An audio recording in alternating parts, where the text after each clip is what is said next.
Tous, enchanté. Donc, Maître Georges David Benayoun, comme Rachel vient de dire, je suis avocat fiscaliste et j'interviens sur des sujets d'expatriation fiscale concernant des résidents fiscaux français qui souhaitent partir et revenir en France. Et dans le cadre de notre activité, on intervient beaucoup sur Israël, ce qui explique ma présence au sein de Expert Alia.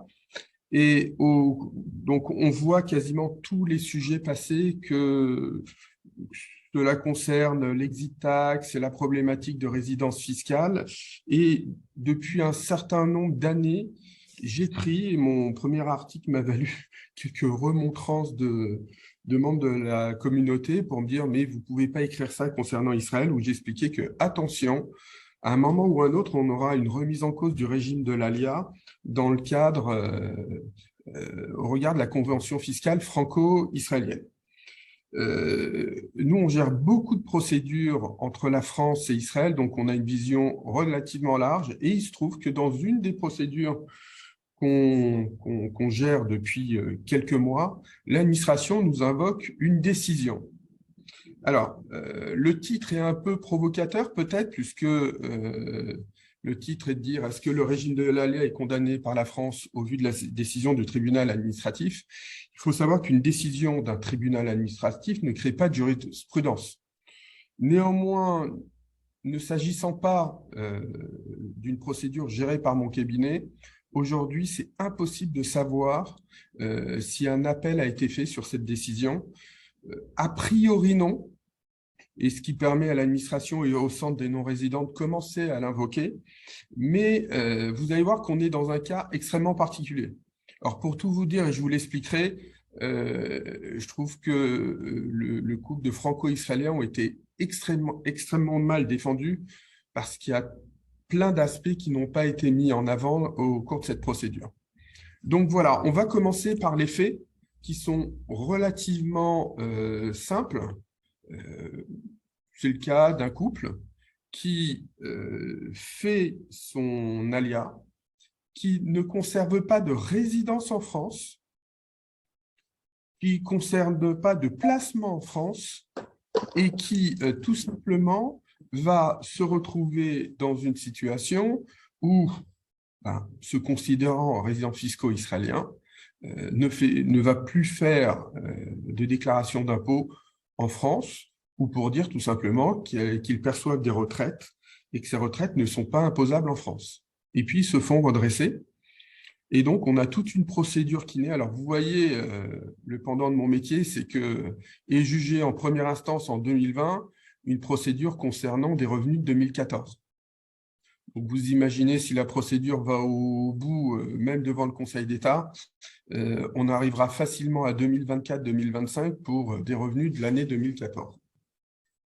Alors, dans les dossiers où j'interviens et où l'administration nous a invoqué cette décision, on est sur des cas relativement atypiques, puisqu'on est sur des personnes qui n'ont pas de maison en France, mais qui n'ont pas non plus d'autres revenus que leur retraite. On va dire que c'est des cas un peu particuliers, mais c'est aussi le cas basique de beaucoup de personnes qui se trouvent en Israël, qui ont décidé de partir après leur retraite et qui n'avaient pas particulièrement de patrimoine, à l'exception souvent d'une résidence principale vendue en France et qui a permis d'acquérir une résidence principale en Israël. Alors, une fois qu'on a dit ça, souvent mes clients disent « mais je ne comprends pas, comment on peut considérer qui est résident fiscal français, quelqu'un qui ne vient jamais en France. » Alors, ça peut choquer, mais c'est relativement habituel et on trouve de la jurisprudence vraiment à tous les niveaux. La dernière concernait des résidents malgaches qui n'étaient pas venus en France depuis 5 ans. Moi, mes clients, dans les 2 dossiers, c'est des personnes qui n'ont pas mis le pied en France depuis 7 ans et 4 ans. Donc, on peut être résident fiscal d'un pays sans y vivre. Et c'est pour ça que j'explique à chaque fois à mes clients, le vrai sujet est la résidence fiscale. Donc, qu'est-ce qui s'est passé? Et quel doit être le raisonnement? En France, la résidence fiscale est décrite au travers de l'article 4B du Code général des impôts. C'est vraiment un article de base qui explique que sont résidents fiscaux français les personnes qui ont leur foyer ou le lieu de leur séjour principal, ceux qui exercent en France une activité professionnelle. Alors, on a un rajout récemment concernant les dirigeants de grosses entreprises, mais on ne va pas en parler, ça n'a pas de lien, ce n'est pas intéressant aujourd'hui, et ceux qui ont en France le centre de leurs intérêts économiques. Il faut savoir qu'au regard de l'article 4B du Code général des impôts, il suffit de remplir une des conditions pour devenir résident fiscal français. Bon. Maintenant, vous allez me dire, oui, mais il y a une convention fiscale entre la France et Israël. Alors, effectivement, il y a une convention fiscale. Et, vous savez, toutes les conventions fiscales se ressemblent, puisqu'on a dans le monde deux types de conventions fiscales. Les conventions fiscales type OCDE et les conventions fiscales type UNESCO. C'est ce qu'on appelait avant les conventions fiscales pour les pays du tiers-monde et pour les pays développés. Il se trouve qu'Israël n'a signé dès le début que des conventions fiscales type OCDE. Mais au sein de ces conventions, on a toujours des petites différences. Alors, on connaît les différences dans la convention fiscale entre la France et les États-Unis, entre la France et les Émirats arabes unis, puis on a une petite différence entre la France et Israël. Et à tel point que la jurisprudence dont je vous parle ne pourrait pas fonctionner vis-à-vis du Portugal. Pourquoi? Parce que la phrase qui nous gêne dans la convention fiscale entre la France et Israël n'existe pas dans la convention fiscale entre la France et le Portugal. Donc, que nous dit la convention fiscale franco-israélienne dans son article 4? Elle nous dit qu'il faut faire référence à un foyer d'habitation permanent. On parle du séjour de façon habituelle, de la nationalité, du centre des intérêts économiques ou du centre des intérêts vitaux. Donc, on retrouve de toutes les manières souvent les mêmes notions, alors avec des petites différences jurisprudentielles, mais là, ça n'impacte même pas notre analyse. Le sujet, c'est qu'il existe une limite portée à l'article 4.1 de la Convention fiscale, qui précise que l'expression d'un résident contractant désigne toute personne, je le reprends pour bien vous le mettre en avant, qui en vertu de la législation de cet État est assujetti à l'impôt dans cet État, en raison de son domicile, de sa résidence, de son siège de direction ou de tout autre critère. Toutefois, cette expression ne comprend pas les personnes qui ne sont pas assujetties à l'impôt dans cet État que pour les revenus situés dans cet État ou pour la fortune qui est située. Ça veut dire quoi? Ça veut dire que la Convention ne s'applique pas aux personnes qui sont exonérées sur les revenus de sources étrangères. Or, je vous rappelle que le régime de l'ALEA, contrairement à beaucoup d'autres régimes, ce qu'on appelle des golden visa, lui est basé sur un élément quasiment unique, l'exonération sur les revenus de sources étrangères.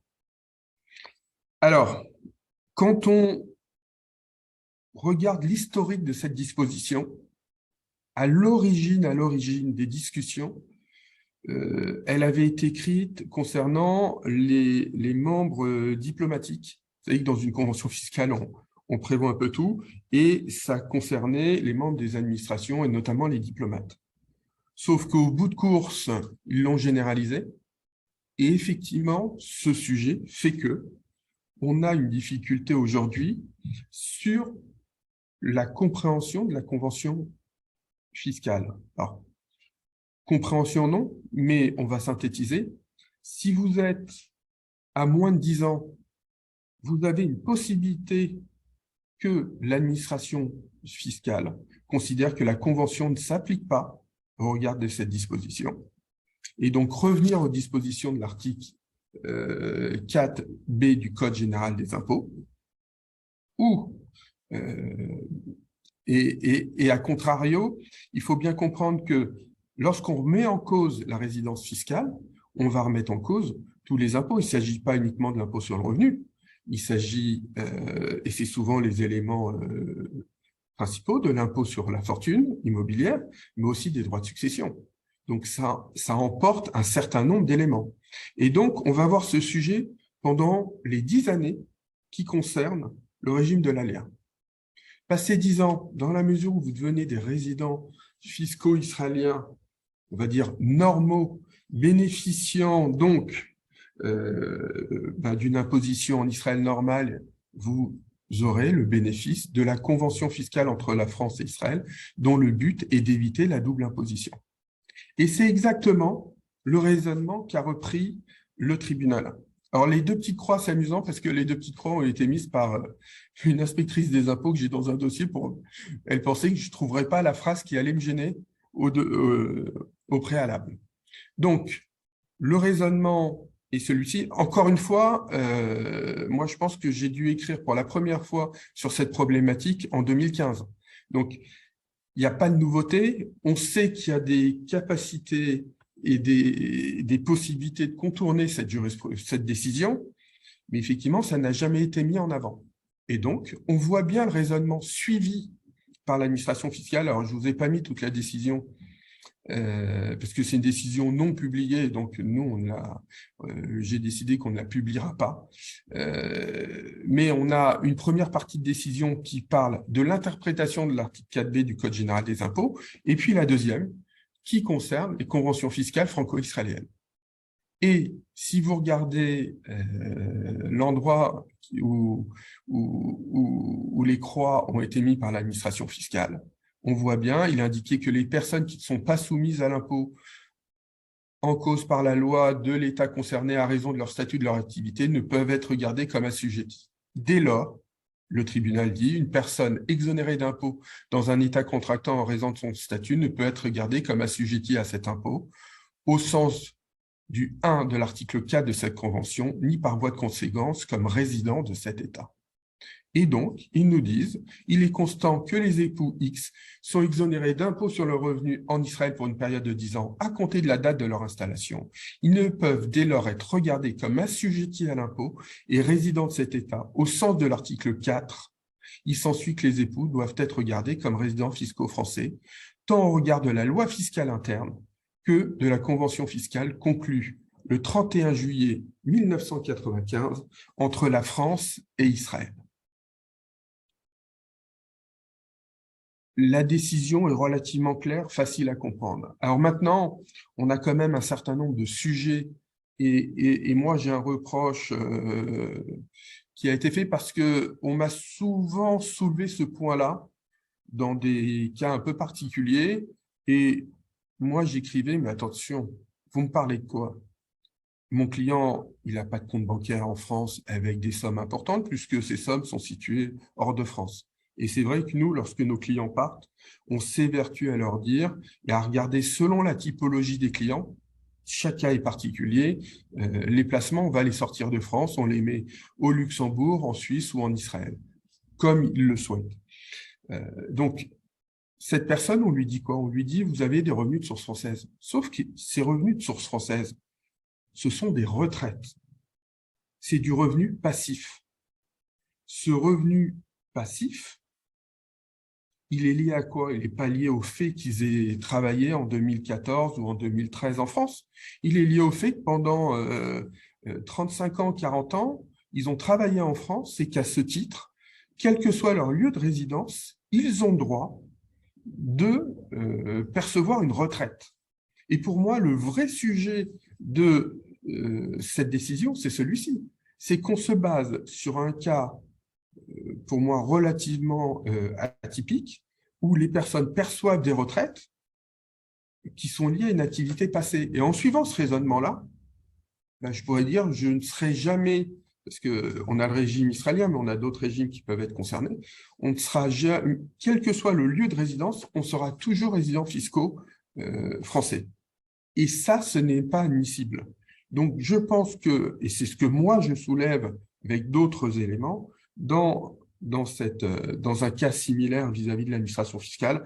Alors, pour l'instant, ils ont eu mes écrits depuis plusieurs mois. Je n'ai toujours pas de réponse. Vraiment, vraisemblablement, ça se terminera soit au tribunal ou, comme l'administration aime bien le faire, par une sorte de non-réponse qui permettra d'éteindre le dossier. Parce qu'en réalité, cette décision où la personne… Alors, Je ne suis même pas sûr qu'il y ait eu un avocat, parce que nous, quand on s'est renseigné sur cette décision, on ne trouvait pas le nom d'un avocat qui intervenait. A priori, peut-être un expert comptable. Alors, ce serait très surprenant parce que on est quasiment sur une faute professionnelle si la personne s'est faite représenter par un expert comptable sur ce type de dossier. Mais voilà. Donc, ce que je voulais dire, attention, le régime de l'ALIA n'est pas remis en cause aujourd'hui au regard de la Convention, mais il existe des brèches et des situations particulières qui peuvent être tendancieuses. Ça ne veut pas dire que vous avez l'obligation, et je tiens à le préciser parce que un des raccourcis fait souvent par mes clients et me dire, mais à ces conditions, il faut que je n'ai plus de foyer fiscal en France, il faut plus que… Je leur dis, non, moi, je ne suis pas du tout dans la même analyse que le tribunal, parce que le tribunal, il a eu une analyse particulière au vu de demandes qui lui ont été faites, et il n'est pas là pour saisir d'office d'arguments. Donc, il y a une brèche. Cette brèche, de toutes les manières, on la connaît depuis plusieurs années, puisqu'on a des décisions, notamment concernant des régimes d'exonération de caisses de retraite allemandes, et on savait très bien qu'il y allait avoir des propagations sur d'autres régimes, dont le régime israélien. Donc, voilà ce dont je voulais vous parler ce matin.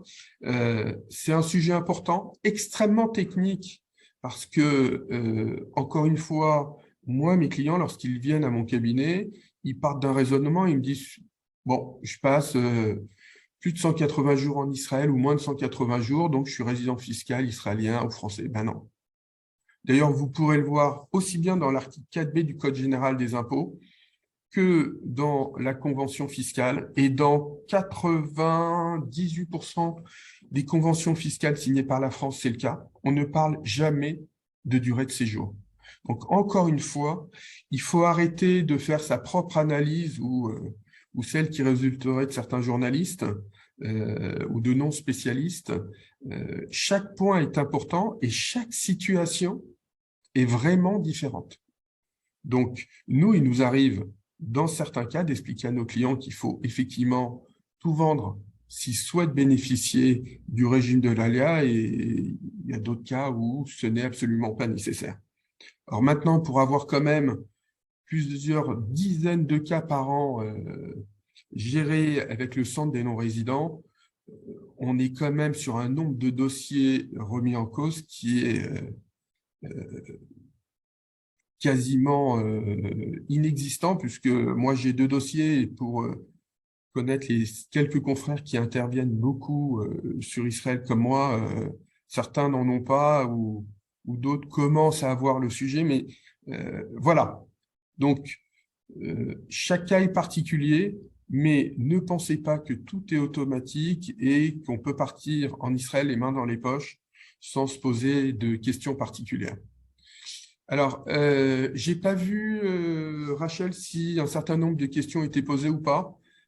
Non, je n'ai pas vu de questions. Je pense que ça a été suffisamment clair et je pense que peut-être les personnes qui sont dans l'audience.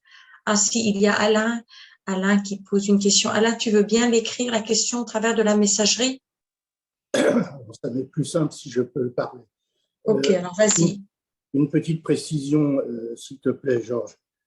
Tu as parlé, excuse-moi, essentiellement, tu as dit qu'il s'agissait de la non-imposition en Israël des revenus de biens étrangers. De sources étrangères. De sources étrangères. Dans le document que tu nous as fait voir, on ne parle pas de sources étrangères, on parle de fiscalisation dans le pays où la personne est résidente. Oui, alors, on va… Non, mais attention. Notamment la précision mérite quand même d'être donnée. Alors, non, il faut bien comprendre. Laisse-moi terminer ma phrase. Si quelqu'un a simplement, par exemple, en Israël, un appartement en location et qu'il donne en location et pour lequel il paye des impôts, il peut obtenir le certificat de résidence fiscale en Israël. Est-ce que dans ce cas-là, on n'est pas tranquille? Alors je vais répondre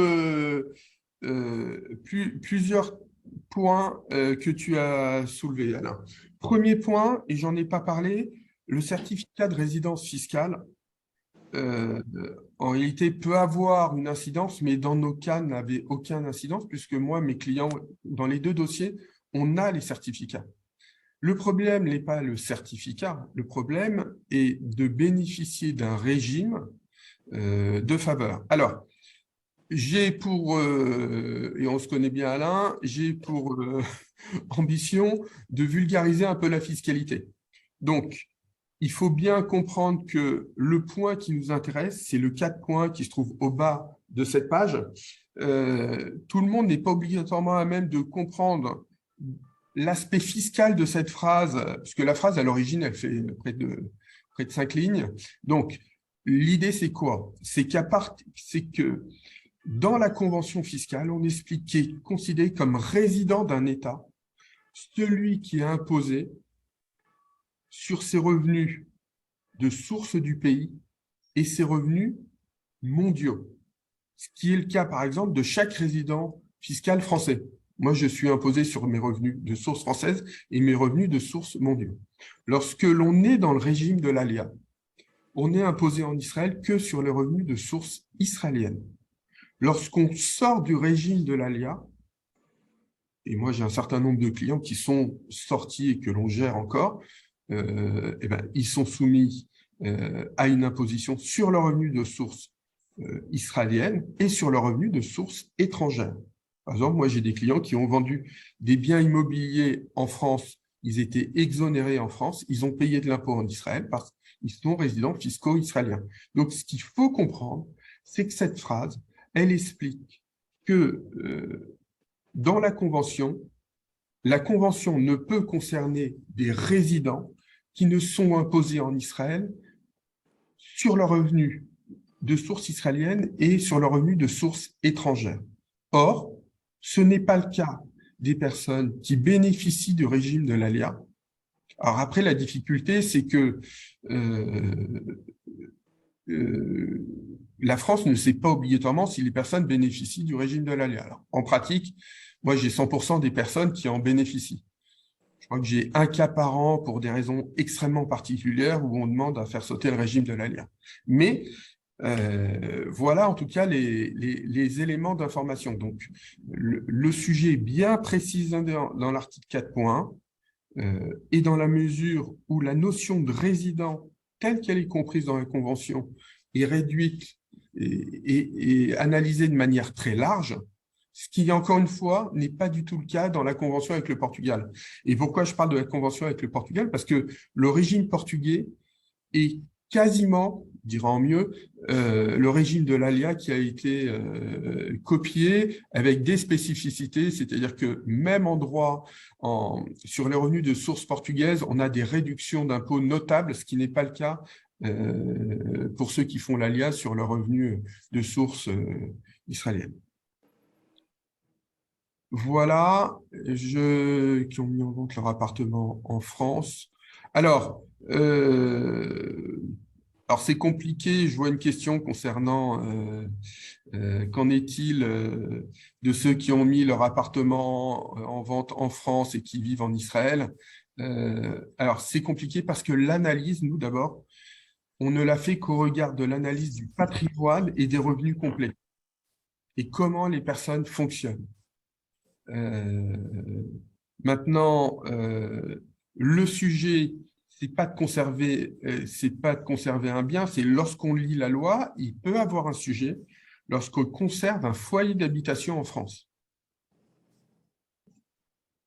Et alors, c'est pas cette jurisprudence, parce que là, pour le coup, on n'a pas de jurisprudence, et moi, à chaque fois qu'on me l'a invoqué, l'administration a fait marche arrière. Mais le sujet pourrait également se poser, et donc il faut faire attention sur ces aspects-là. Alors, juste dernière précision, les cas que je gère actuellement concernent quand même des personnes qui étaient parties depuis un certain temps, mais dans un des deux cas, c'est une personne qui n'avait pas déclaré officiellement à la France sa résidence fiscale israélienne. Et c'est au moment où où la résidence fiscale israélienne a été déclarée de manière rétroactive, que le sujet a été soulevé par le Centre des non-résidents. Donc, je ne peux que conseiller, mais ça, j'en parle, c'est un de mes leitmotifs, les situations, je suis à moitié là, je suis à moitié dans l'autre cas, non. C'est soit on est résident fiscaux français et on vit en France, soit on est résident fiscaux israélien et on vit en Israël. Et donc, il y a un moment où il faut savoir arbitrer. Parce que, de toute façon, aujourd'hui, avec l'informatique, tout le monde sait tout. J'ai encore, moi, 2 dossiers où la France a décidé, mais alors, ça part d'un inspecteur, demander l'assistance fiscale de l'État d'Israël. Et aujourd'hui, c'est extrêmement facile. D'ailleurs, la France demande de plus en plus l'assistance à tous les pays. Dès qu'elle a un doute sur des éléments, elle demande des informations de la part du pays.